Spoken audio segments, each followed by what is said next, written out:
दोस्तों, स्वागत है आपका हमारे चैनल आर के वर्मा में। और आज हम आपको अकबर और बीरबल की 5 ऐसी नई नई मजेदार कहानी सुनेंगे जो आपने अभी तक नहीं सुनी होगी। कहानी बहुत मजेदार है, आखिरी तक जरूर सुने। शुरू करते हैं। दोस्तों, एक दिन रात्रि समय बीरबल किसी कार्यवश नगर से बाहर दूसरे ग्राम को जा रहा था। थोड़ी दूर जाने के बाद उसे एक झोपड़ा दिखाई पड़ा। उस झोपड़े से किसी के रोने की आवाज आ रही थी। अर्धरात्रि के समय फूट दो कर रोने का शब्द सुन बीरबल से न रहा गया। वह झोपड़े के पास जा पहुंचा। दरवाजा बंद था। बीरबल ने आवाज देकर कई बार पुकारा, भाई। अभी इस झोपड़े में कौन आदमी रो रहा था? उस झोपड़े से एक बुढ़ा मनुष्य बाहर निकला और लड़खड़ाते हुए बोला, आपको रोने वाले से क्या गरज पड़ी है? मैं ही रो रहा था। बीरबल उसे अंधेरे में देखकर भली भांति पहचान न सका। वह एक बूढ़ा पुरुष जान पड़ता था। उसके शरीर के चमड़े भूल गए थे। कमर झुककर धनुधा कार हो रही थी। बीरबल ने आग्रह पूर्वक उससे ऐसी रात्रि में रोने का कारण पूछा। तब बुड्ढा बोला, भला आपसे रोने का कारण बतलाने से मुझे क्या लाभ होगा? नाहक एक अपरिचित आदमी के सामने दुखड़ा रोकर अपनी अमर्यादा क्यों कराऊं? बीरबल ने उसकी सहायता करने का वचन दिया। तब वह बुड्ढा बोला, अच्छा, यदि आप सुनना ही चाहते हैं तो सुने। इस समय मेरी अवस्था 70 के लगभग पहुंच चुकी है। ईश्वर ने एक लाल दिया था, सो भी चल बसा। घर में मेरी रखवाली व भरण पोषण करने वाला कोई भी नहीं है। बेचारा लड़का कमाकर लाता था, उससे हम पिता पुत्रों का भरण पोषण भली भांति हो जाया करता था। मेरे से काम नहीं हो सकता। बड़ी जोर लगाकर भी 3-4 पैसे से अधिक की मजदूरी नहीं कर पाता। महीने में ऐसा एक भी सौभाग्य का दिन नहीं होता जिस दिन मैं भर पेट भोजन कर चैन की नींद सो। लड़के की सोच अलग मारे डालती है। आज 3 दिनों से बराबर फाका कर रहा हूँ। उदर की ज्वाला अबरदास्त होने से रो रहा था। बीरबल ने सोचा, यह अंधेरी रात है, चारों तरफ सन्नाटा ही सन्नाटा नजर आ रहा है। ऐसी हालत में तत्काल हम आदमी की भला मैं क्या सहायता कर सकता हूँ? बेहतर होगा कि कल प्रातःकाल इसे अपने मकान पर बुलाऊं। उसने प्रकट रूप में कहा, चाचा जी, यह रात्रि का समय है, थोड़ी देर और अपनी झोपड़ी में जाकर आराम कीजिए। तड़के उठकर दीवान खाने में आना। मेरा नाम बीरबल है। इतना कहकर बीरबल चला गया और बुड्ढा भी झोपड़ी में पड़ा हुआ सबेरा होने की प्रतीक्षा करने लगा। सारी रात उसको निद्रा न आई। सूर्योदय होते ही ठेकता हुआ दीवान के घर पहुंचा। बीरबल ने बुड्ढे की बड़ी आवभगत की और अच्छा अच्छा पदार्थ भोजन कराया। जब वह खा पीकर संतुष्ट हुआ तो बीरबल कहा, चाचा जी, इस समय मैं आपको केवल 15 दिन का खर्च देकर विदा करता हूँ।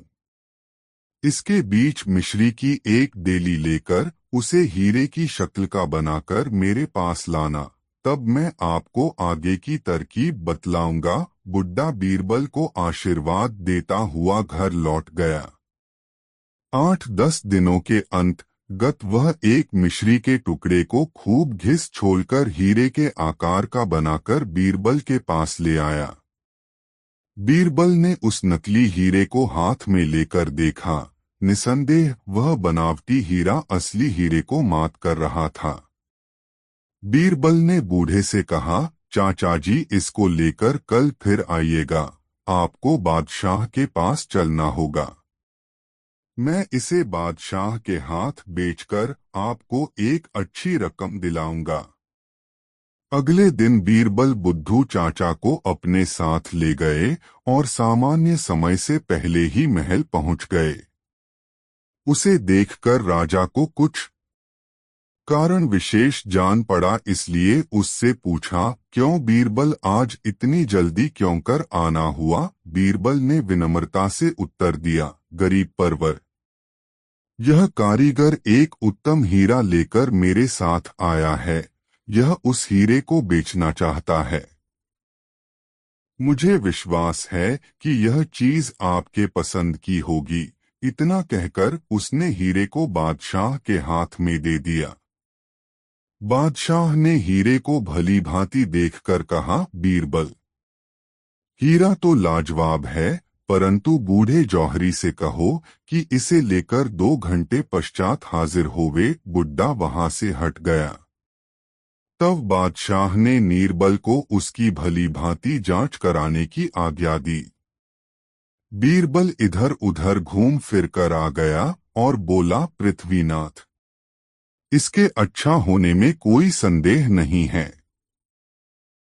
हीरे को आप अपने पास रखें। बीरबल के इस उत्तर से बादशाह को संतोष हुआ और फिर बोला, हीरे को खरीदने से पहले और जांच करा लो। बीरबल बोला, पृथ्वीनाथ, इस समय हीरे को अपने मुख में रख लीजिए, फिर जांच होती रहेगी। बादशाह ने हीर को मुख में छिपा लिया।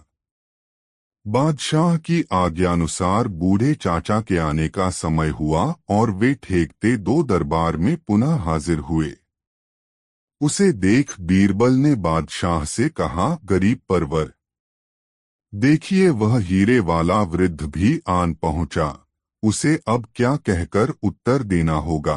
बादशाह ने बीरबल की तरफ देखकर पूछा, क्यों बीरबल, वह हीरा तो मैंने तुम्ही को दिया था न? बीरबल ने साफ इनकार कर दिया और बोला, पृथ्वीनाथ, उसे तो आपने अपने पास ही रख लिया था। बादशाह को भी बीरबल की बात सच्ची जान पड़ी।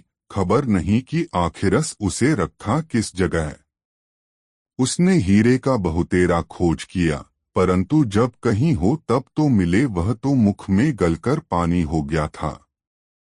लाचार होकर बादशाह बोला, अच्छा बीरबल, बुढ़े व्यापारी से उसका मूल्य निश्चित कर लो, परंतु उससे कोई झकझक न करना। हुक्म मिलते ही बीरबल ने बूढ़े चाचा से हीरे का मूल्य पूछा। वह बोला, दीवान जी, हीरे का असली मूल्य 2000 मुहरें हैं और 200 मुहरें मैं नफे में लूंगा। बीरबल ने कहा, नहीं, तुम्हें नफे में 50 मुहरें ही दी जाएंगी।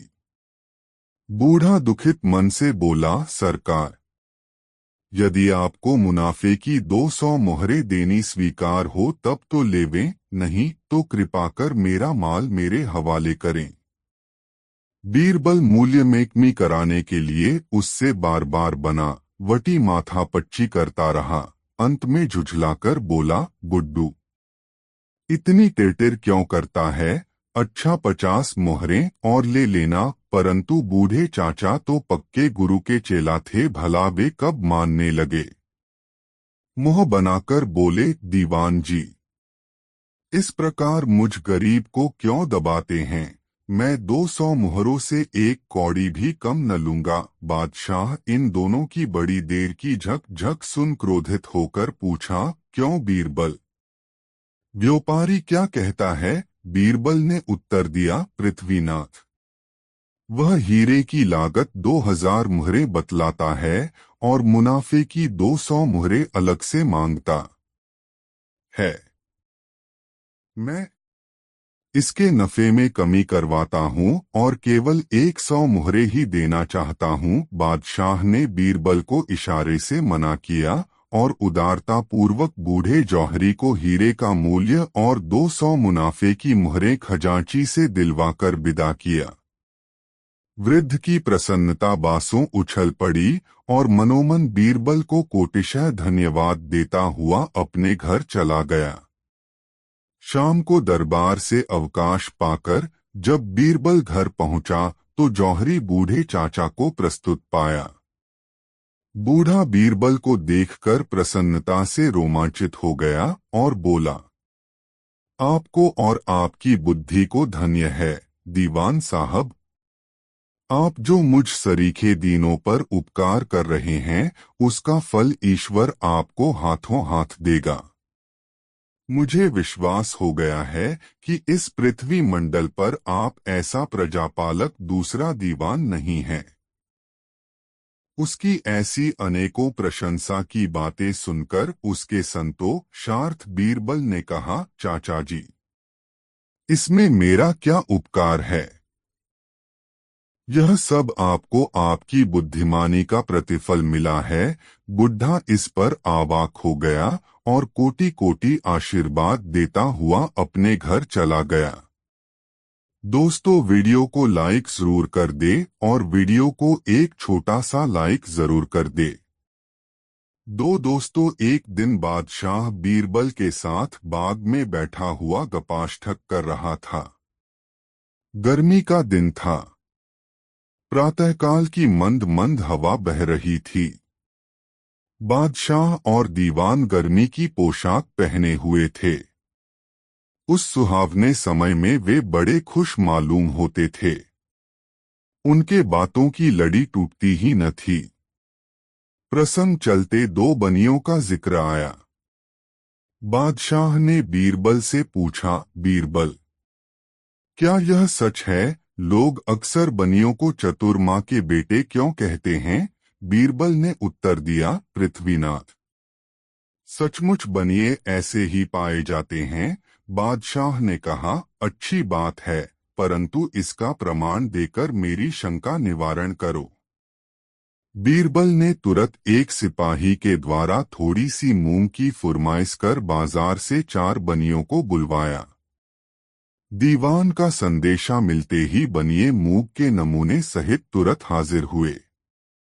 बीरबल ने पूछा, साहजी, इस अन्न का क्या नाम है? बनिए विचार में पड़ गए और मन में सोचा कि यह अन्न एक प्रसिद्ध खाद्य है और इसका नाम भी किसी से छिपा नहीं है, कारण कि परमात्मा ने इसकी उपज भी अच्छी दी है। इसके अंदर कोई भेद की बात जरूर है, नहीं तो बादशाह इसका नाम मुझसे क्यों पूछता? उत्तर भी सोच समझकर देना चाहिए। चारों बनियों ने मिलकर एक मत किया। उन्होंने सोचा कि यदि मूंग को मूंग ही बतलाया जाए तो बादशाह इससे प्रसन्न नहीं होने का, तब आखिर ऐसा कौन सा नाम बल्लावे कि बादशाह की प्रसन्नता हो। अभी इनका मिसकाउट चल ही रहा था कि इसी बीच बादशाह ने फिर पूछा, क्यों साहजी, आप लोग अभी तक क्या सोच रहे हैं?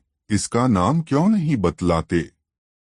थोड़ी सी मूंग हाथ में उठाकर एक बनिए ने उत्तर दिया, पृथ्वीनाथ, यह तो मुझे उड़द जान पड़ती है। दूसरे ने कहा, यह मटर जान पड़ती है, परंतु मटर से छोटी है, इसका ठीक ठीक नाम स्मरण में नहीं आता। तीसरे ने कहा, यह मिर्च जान पड़ती है। उनकी ऐसी चौरंगी बातें सुनकर बादशाह ने कहा, तुम लोग मुझे खपतुलवास जान पड़ते हो। यह मूंग है मूंग। बनियों ने कहा, हाँ गरीब परवर, वही जो आप कह रहे हैं। बादशाह ने फिर पूछा, वही क्या? नाम क्यों नहीं बतलाते? बनिए बोले, गरीब परवर, जो नाम अभी आपने बतलाया था वही। बादशाह भी पर में पानी लगने देने वाला नहीं था। उसने कहा, अभी मैंने किस चीज का नाम लिया था? बनिए फिर चालाकी खेल गए और बोले, गरीब परवर, हमको विस्मरण हो गया है। बादशाह ने कहा, हाँ, मैंने मूंग का नाम बतलाया था। बनियों ने कहा, जी, पृथ्वीनाथ वही। इतना होने पर भी बनियों ने मूंग का नाम अपनी जबान पर न लाए। बादशाह उनकी इस चातुर्यता से अति प्रसन्न हुआ और सबको घर जाने की अनुमति दी। 3 दोस्तों, एक दिन बादशाह ने अपने दरबारियों से भरी सभा में पूछा, भाग्य बड़ी है व उद्योग, सब दरबारियों ने एक मत होकर बतलाया। पृथ्वीनाथ, उद्योग बड़ा है, परंतु बीरबल की राय सबसे भिन्न थी। वह अपनी तरफ से अकेला होकर बोला, महाराज, मेरी सम्मति से भाग्य बड़ी है। बादशाह ने बीरबल से पूछा, यदि उद्योग न किया जाए तो भाग्य क्या कर सकती है? भला उस मनुष्य को जो भाग्य के भरोसे बैठ रहे, कभी खाना नसीब हो सकता है? बीरबल ने उत्तर दिया, चाहे कोई कितना ही उद्योग क्यों न करे, परंतु जो बात उसके भाग्य में लिखी न होगी, कदापि नहीं मिल सकती। यह सब देखते हुए भाग्य को ही प्रधानता मिलनी चाहिए। एक दरबारी को बीरबल की यह दलील बहुत खटकी और वह बादशाह से निवेदन कर बोला, पृथ्वीनाथ, जब बीरबल को भाग्य की प्रधानता मालूम है तो इसका कोई सबूत भी होगा। बादशाह ने झट बीरबल से पूछा, हाँ बीरबल, इस बात का कोई सबूत दो। बीरबल बोला, पृथ्वीनाथ, यह कोई ऐसी वैसी बात नहीं है जो कोई गांठ में बांधे फिर रहा हो और तुरंत खोलकर दिखला दे। आपकी ऐसी ही इच्छा है तो कुछ दिनों में सिद्ध करके दिखला दूंगा। उस दिन का कार्य समाप्त हुआ और लोग अपने दो घर गए।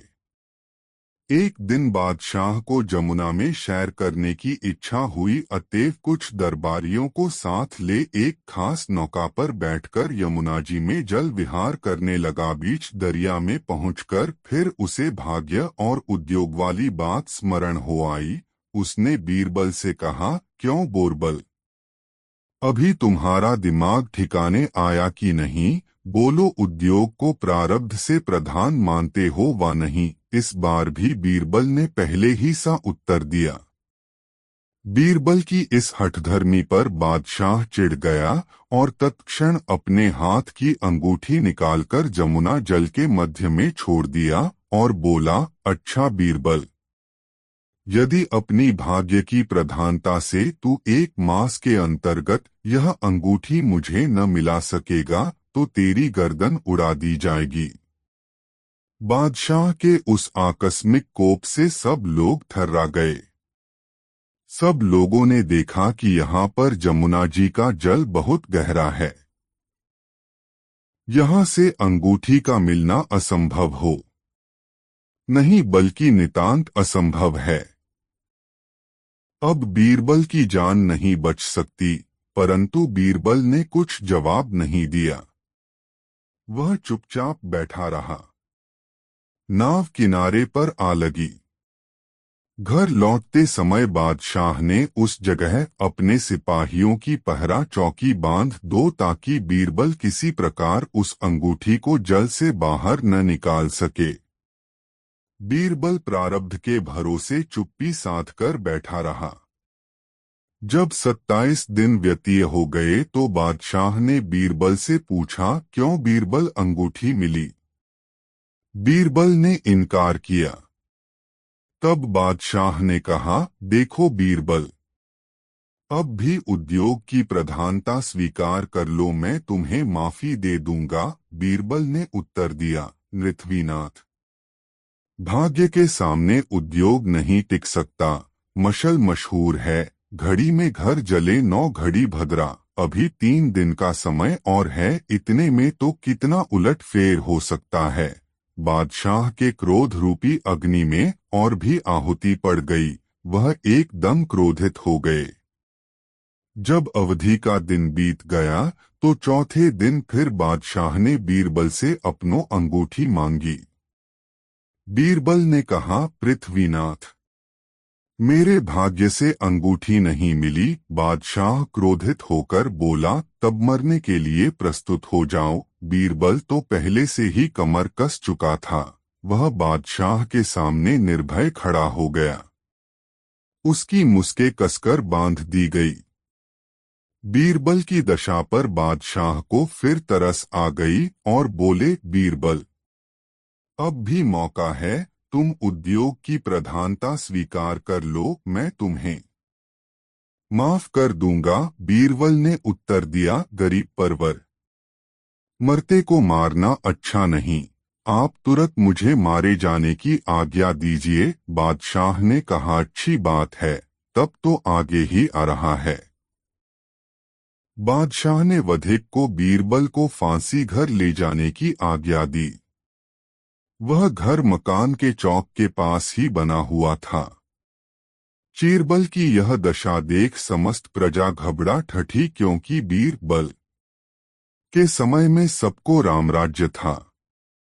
न राजा का जुल्म प्रजा पर चलने पाता था और न प्रजा का राजा पर। सबके चेहरे घर मुरदनी छा गई। बीरबल के घर वाले भी चुपचाप मलिन मुख किए सब कार्यकलाप देख रहे थे। वे अब अपना धैर्य कायमन रख सके और सबके सब सुसक सुसक कर रोने लगे। बीरबल फांसी के तख्ते पर चढ़ाया गया। नियम के अनुसार वधिकों ने बीरबल से पूछा, आपकी अंतिम इच्छा क्या है? उसको पूरी करने के लिए 10 मिनट का समय और दिया जाता है। बीरबल अभी कुछ कहने भी नहीं पाया था कि एक फकीर प्रकट हुए। उनको आते किसी ने नहीं देखा था, जिससे ऐसा प्रतीत हुआ मानो जमीन को फाड़कर प्रकट हुए हो। फकीर ने कहा, बीरबल, यह तुम्हारे फांसी का समय है, अतएव मरने से पहले एक पुण्य कर्म करता जा। यह सबेरे सबेरे का समय है और मुझे भूख बहुत लगी है, इससे तू मेरे भोजन का प्रबंध कर। इससे बढ़कर दूसरा दान नहीं है। सदा ऐसे लोग कहते आए हैं। मैं मछली खाना चाहता हूँ, इसलिए एक अच्छी मछली पकाकर खिला और मुझ क्षुधित का आशीर्वाद ले। बीरबल बड़ी असमंजस में पड़ गया। एक तो मरण काल, दूसरे फकीर की याचना, सो भी मछली। वह बोला, शाह साहब, आपको ज्ञात होना चाहिए कि मैं एक कुलीन ब्राह्मण हूँ। हम लोग अपने चौके में मछली मांस का प्रयोग नहीं करते, फिर आपको क्यों कर खिलाऊं? फकीर बोला, यह सब सही है, परंतु यदि तू इस मरण काल में मेरी क्षुधा मिटाएगा तो इस पुण्य से तेरा बाल बच्चों के सहित कल्याण होगा। वहां पर उस समय जितने लोग एकत्रित थे, सबों ने बीरबल से फकीर की इच्छा पूर्ति का अनुरोध किया। कुछ काल तो यूं ही बातचीत में टल गया। अंत में मत विशेषता के कारण बीरबल को अपनी जिद छोड़नी पड़ी। एक आदमी बाजार जाकर एक मल्लाह से एक खूब मोटी और बड़ी मछली खरीद लाया। जब उस मछली को बीरबल छुरी लेकर चीरने बैठा तो उसके पेट में कोई ठोस चीज दिखाई पड़ी। उसका संपूर्ण पेट काटते ही बादशाह की वह जल में फेंकी हुई अंगूठी बाहर निकल आई। बादशाह अपनी खिड़की से गर्दन निकालकर बीरबल की फांसी का दृश्य देख रहा था। उसने देखा कि बीरबल एक मछली फाड़ रहा है, परंतु उसके और उस फकीर के अंतर्गत क्या क्या बातें हुई, इसका उसे कुछ भी गम न था।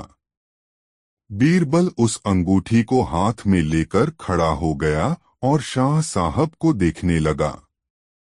वे उसके खड़ा होने से पहले ही अंतर्ध्यान हो गए थे। बीरबल ने एकत्रित मंडली से कहा, आप लोगों की अनुमति प्राप्त कर मैं एक बार पुनः बादशाह से मिलना चाहता हूँ। कृपा कर मुझे फिर बादशाह के समीप ले चलें। उन लोगों ने मछली का पेट फाड़ते समय कुछ निकलते हुए अवश्य देखा था, पर क्या निकला सो कोई नहीं जानता था। वे बड़ी प्रसन्नता से कर्मचारियों के सहारे बीरबल को बादशाह के पास ले गए।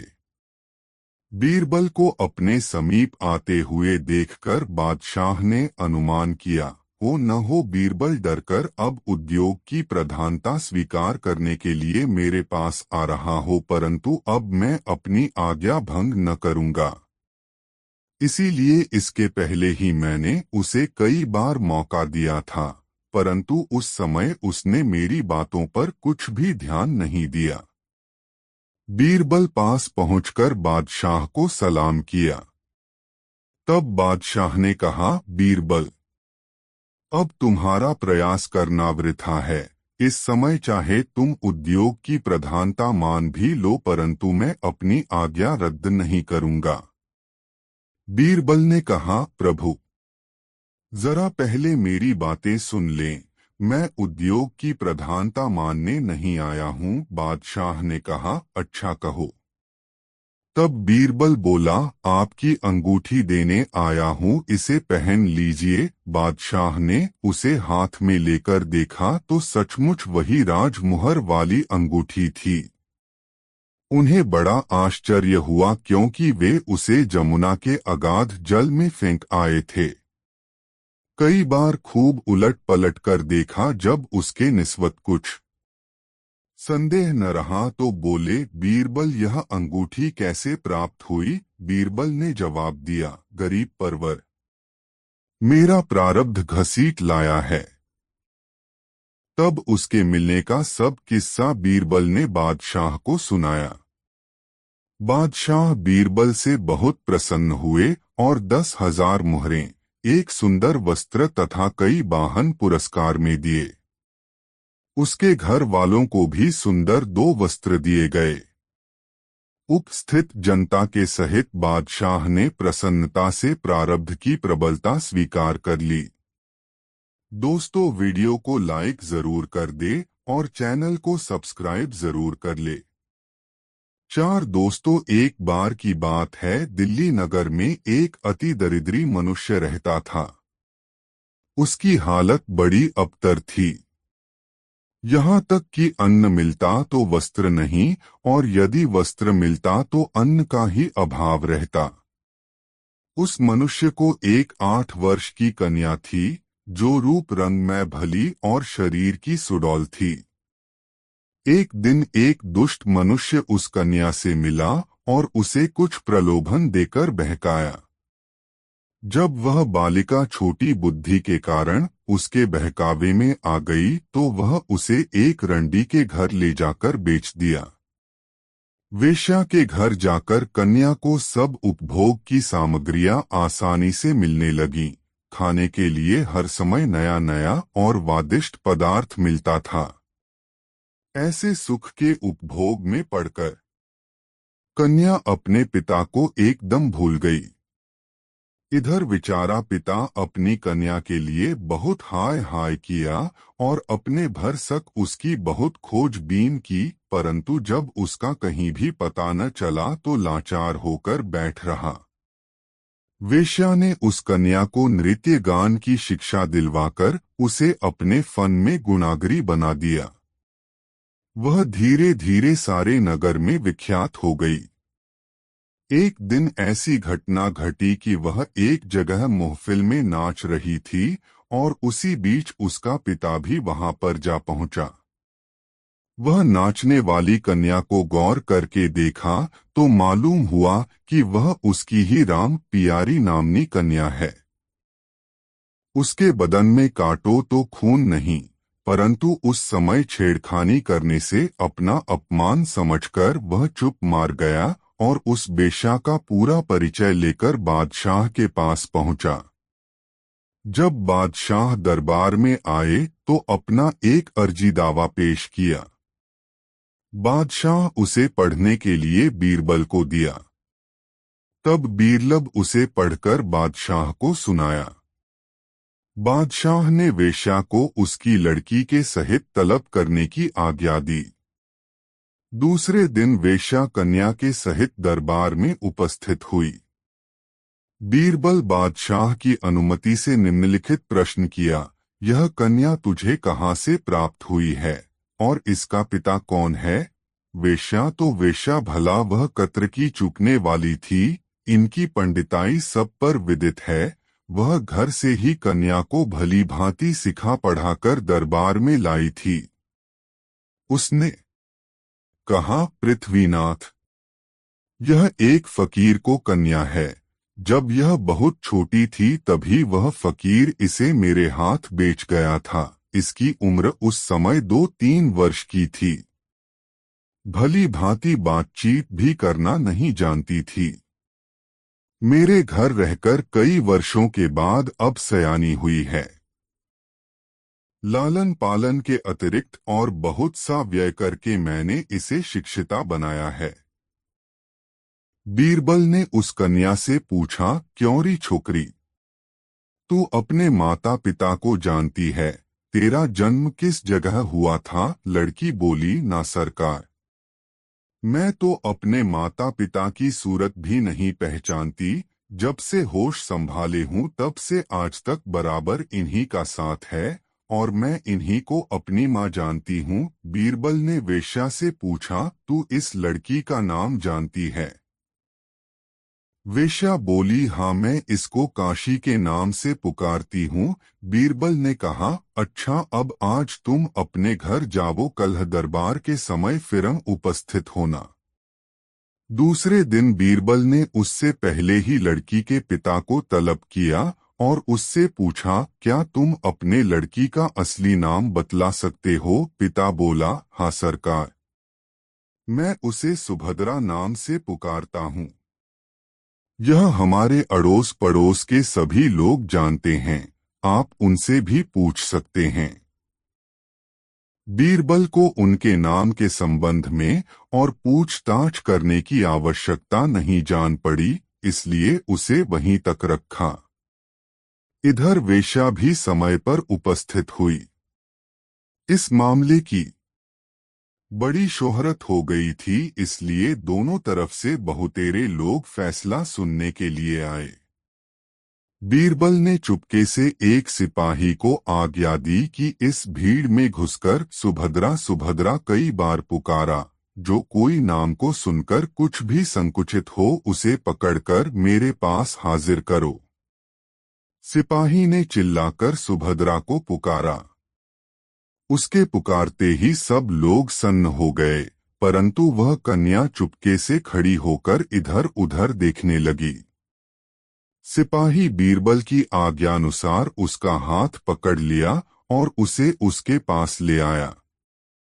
वेश्या भी लड़की के साथ हो ली। बीरबल ने कन्या से पूछा, क्यों री, तेरा नाम तो काशी है न, फिर तू सुभद्रा के नाम से क्यों खड़ी हो गई? लड़की ने उत्तर दिया, सरकार, मेरे पिता मुझे सुभद्रा के नाम से ही पुकारते थे, अतएव सुभद्रा नाम के सुनते ही मेरे कान खड़े हो गए। बीरबल ने कहा, अभी तू कल अपने बयान में कह चुकी है कि मैं अपने पिता को नहीं जानती और आज इस प्रकार कहती है। वह लड़की चक्कर में आ गई और डरवश थरथर कांपने लगी। वेश्या बीच बीच में अपने वचन की पुष्टि के लिए बोलना चाहती थी, परंतु बीरबल ने उसको डांटकर रोक दिया। वे बोले, तू झूठी साबित हो चुको है क्योंकि तेरे बयानों में अंतर पड़ रहा है। मैं इस मिथ्या के बदले तुझे अभी दंड देता हूँ। यह कहकर बीरबल ने एक कर्मचारी से कुछ सांकेतिक भाषण किया। कर्मचारी आज्ञा पाते ही एक कोड़ा हाथ में लेकर सामने आया। उसे देखकर वेश्या डर गई और तुरंत अपना कसूर गर्दान लिया। वह बोलो, पृथ्वीनाथ, मैं इस कन्या को आज से 3-4 वर्ष पहले एक आदमी से खरीदा था। वह आदमी मुझे झांसा पट्टी पढ़ा, इसके बदले में काफी धन हड़प ले गया है। आप मेरे अपराधों को क्षमा करें। लड़की का पिता बीरबल के इशारे से अपनी कन्या के पास खड़ा हो गया। बीरबल ने उस लड़की से पूछा, क्या तू इस आदमी को पहचानती है? क्या इसकी शक्ल तेरे पिता से मिलती है? लड़की को डर उत्पन्न हो गया। उसने सोचा कि अगर झूठ बोलती हूं तो बीरबल बीच सभा में कोड़े लगवावेगे, अतएव सच बोलना ही अच्छा है। उसने कहा, हाँ हाँ, यही मेरे जन्मदाता पिता हैं। इतना कहकर वह अपने पिता के चरणों पर गिर पड़ी। पिता ने उसे उठाकर छाती से लगा लिया। बीरबल ने कहा, वेश्या, अब तेरे पास और कोई सफाई देने की बात नहीं रही। तू एक साथ ही 3 अपराधरधार में गिरफ्तार हुई है। पहला अपराध अवोध कन्या के फुसलाने का, दूसरा दास व्यवसाय को तरक्की देने का और तीसरा धोखा देने का है। इसलिए तुमको 7 वर्ष की सजा दी जाती है। वह सिपाहियों द्वारा तत्क्षण कैद कर ली गई और वे उसे लेकर कारागृह का मार्ग लिए।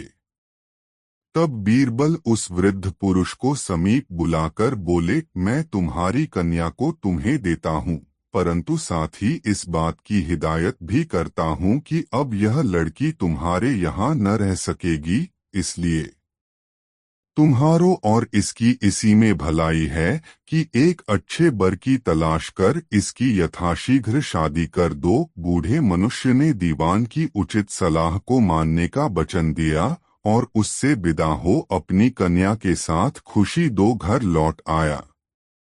दोस्तों, इस वीडियो को लाइक जरूर कर दे।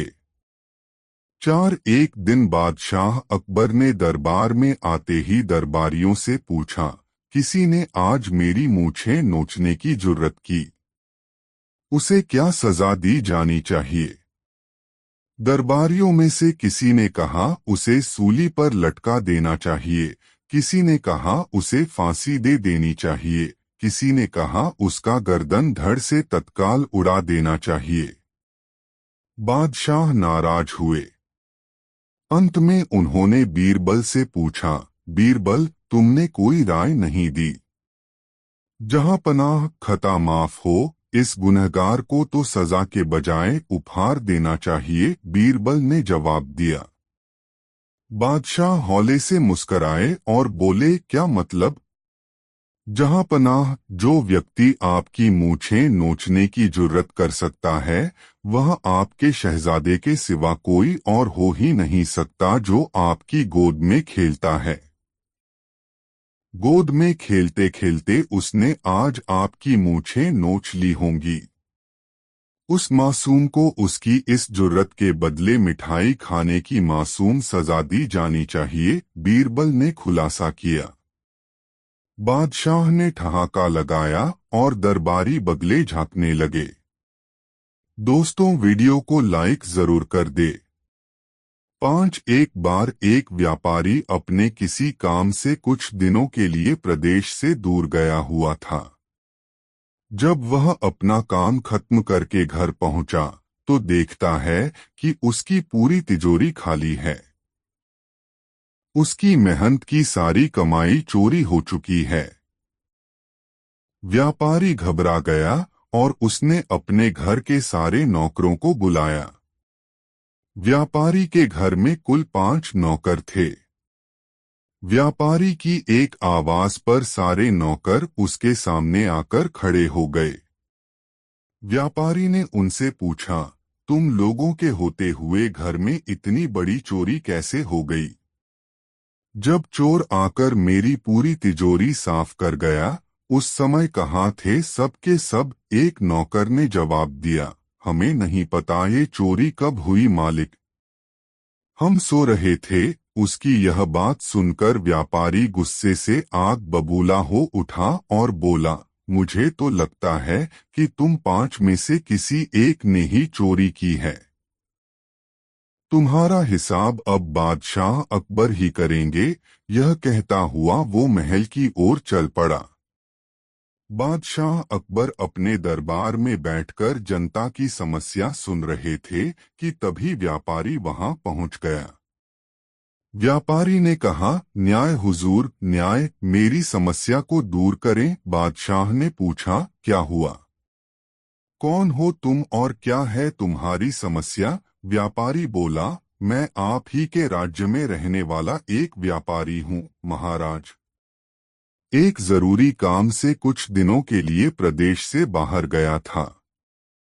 जब वापस आया तो मेरी सारी तिजोरी लुट चुकी थी। मैं बर्बाद हो गया, हुजूर, मेरी मदद करें। यह सुनकर बादशाह ने व्यापारी से कुछ सवाल पूछे, जैसे कितना सामान चोरी हुआ, क्या उसे किसी पर शक है आदि। सवालों के जवाब मिलने के बाद अकबर ने व्यापारी का मामला बीरबल को सौंप दिया और कहा कि असली चोर को पकड़ने में बीरबल उसकी मदद करेंगे। अगले दिन बीरबल व्यापारी के घर पहुंचे। उन्होंने सभी नौकरों को बुलाया और उनसे पूछा कि चोरी की रात वो सभी कहाँ थे। सभी ने कहा कि वो व्यापारी के घर में ही रहते हैं और उस रात भी व्यापारी के घर में ही सो रहे थे। बीरबल ने उनकी बात मान ली और कहा, आप सभी को परेशान होने की जरूरत नहीं है। मेरे हाथ में ये 5 जादुई लकड़ियां हैं। मैं आप सभी को एक एक लकड़ी दूंगा। जो भी चोर होगा उसकी लकड़ी आज रात 2 इंच लंबी हो जाएगी और चोर पकड़ा जाएगा। हम सभी कल यहीं मिलेंगे। यह कह बीरबल ने सबसे हाथ में एक एक लकड़ी पकड़ाई और वहां से चले गए। दिन ढल गया। अगले दिन बीरबल फिर से व्यापारी के घर पहुंचे और उन्होंने सभी नौकरों को अपनी अपनी लकड़ी के साथ बुलाया। जब बीरबल ने सबकी लकड़ी देखी तो उन्होंने देखा कि एक नौकर की लकड़ी 2 इंच छोटी है। बस फिर क्या था? बीरबल ने तुरंत सिपाहियों को उस नौकर को पकड़ने का आदेश दिया। व्यापारी इस पूरी घटना को समझ नहीं पाया और असमंजस से बीरबल की तरफ देखने लगा। बीरबल ने व्यापारी को समझाया कि कोई लकड़ी जादुई नहीं थी, लेकिन चोर को इस बात का डर था कि उसकी लकड़ी 2 इंच बड़ी हो जाएगी और इस डर से उसने अपनी लकड़ी को 2 इंच काट दिया और वह पकड़ा गया। व्यापारी बीरबल की चतुराई से बहुत प्रभावित हुआ और उसका धन्यवाद किया। सीख, गलत काम चाहे जितना भी चतुराई से किया जाए, लेकिन वो सभी की नजरों में आ जाता है और उसका अंजाम हमेशा बुरा ही होता है। 6 एक दफा शहंशाह अकबर ने घोषणा की कि यदि कोई व्यक्ति सर्दी के मौसम में नर्मदा नदी के ठंडे पानी में घुटनों तक डूबा रहकर सारी रात गुजार देगा, उसे भारी भरकम तोहफे से पुरस्कृत किया जाएगा। एक गरीब धोबी ने अपनी गरीबी दूर करने की खातिर हिम्मत की और सारी रात नदी में घुटने पानी में ठिठुरते बिताई और जहांपनाह से अपना इनाम लेने पहुंचा। बादशाह अकबर ने उससे पूछा, तुम कैसे सारी रात बिना सोए खड़े खड़े ही नदी में रात बिताए? तुम्हारे पास क्या सबूत है? धोबी ने उत्तर दिया, जहांपनाह, मैं सारी रात नदी छोर के महल के कमरे में जल रहे दीपक को देखता रहा और इस तरह जागते हुए सारी रात नदी के शीतल जल में गुजारी। बादशाह ने क्रोधित होकर कहा, तो इसका मतलब यह हुआ कि तुम महल के दिए की गर्मी लेकर सारी रात पानी में खड़े रहे और इनाम चाहते हो। सिपाहियों, इसे जेल में बंद कर दो। बीरबल भी दरबार में था। उसे यह देख बुरा लगा कि बादशाह नाहक ही उस गरीब पर जुल्म कर रहे हैं। बीरबल दूसरे दिन दरबार में हाजिर नहीं